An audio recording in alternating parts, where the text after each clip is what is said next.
Ada perkembangan terbaru konflik di Taiwan dan Taiwan langsung tak mampu balas apa-apa. Bayangkan negara lain buat latihan ketenteraan berdekatan perairan negara kita. Dia tak serang.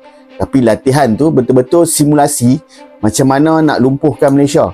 So cerita dia macam ni. China buat latihan ketenteraan di 4 penjuru Taiwan. Latihan ketenteraan dia kepung negara Taiwan. Yang terlibat pula full force. Semua cabang diturunkan serentak. Tentera darat, tentera laut, tentera udara dan regimen roket. Latihan ni tak masuk dalam perairan Taiwan tapi jaraknya untuk hantar satu mesej yang jelas. Kami boleh masuk bila-bila masa. Latihan simulasi untuk kepung negara tu. Soalan, kenapa China buat latihan ni? Amerika Syarikat baru saja buat urus niaga ketenteraan bernilai $11 bilion dengan Taiwan.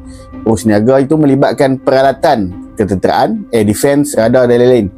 US ni pun satu PM agak saja nak provoke, sedangkan mereka tahu China tengah tegang dengan Taiwan. Cuma satu saja, China tak ganggu kapal perairan yang masuk dan keluar Taiwan. Bahagian ekonomi mereka tak kacau.